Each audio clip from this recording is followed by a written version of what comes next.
परशुराम ग्रामीण विकास शिक्षण मंडळ ब्रह्मकर्मळी सत्तरी आणि सृष्टी फार्म नगरगाव हांच्यांनी जोडपालवान संकल्प से सिद्धी ह्या नावान नैसर्गिक शेती प्रशिक्षणाक सुरवात करपाची आसा।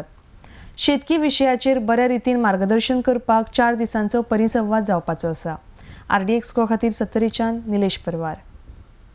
आम्ही आमच्या पातळीचेर स्वयंसेवी संस्था म्हणून परशुराम ग्रामीण विकास शिक्षण मंडळ आणि सृष्टी फार्म आणि Shri institute of agriculture science and technology trust यांच्या मार्गदर्शनाखाली 7 सप्टेंबर ते 10 सप्टेंबर या कालावधीत सकाळ दनपारा 2:30 ते 5:30 या कालावधीत एक शेतकऱ्यांखातीर नैसर्गिक शेती प्रशिक्षण कार्यशाळा आयोजित केलेली असा।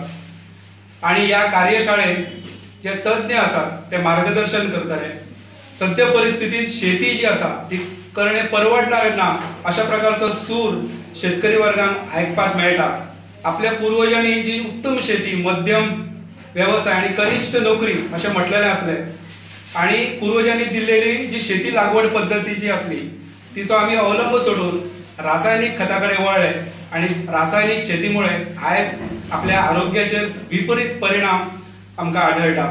या विषमुक्त आणि सेंद्रिय शेती लागवड करपा खातीर करची ही काळाची गरज असा आणि हीच खरी पद्धत खऱ्या अर्थान शाश्वत शेती व पर्यावरण पूरक शेतीचे तंत्रज्ञान शेतकऱ्यांक मेळपा खातीर हे प्रशिक्षण आयोजित केलेले असा।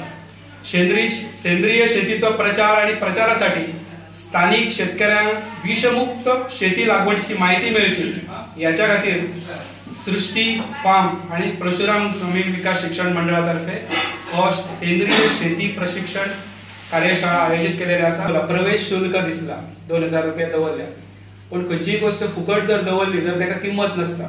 त्यामुळे तो लागणारा खर्च असा किंवा तज्ञ जे असतले ते तशाच पद्धतीचे त्याच लेवलचे मनीस असतात त्यांना हाडपा येवपाचो खर्च आणि ते ट्रस्टाक ते दिवचे पडटली।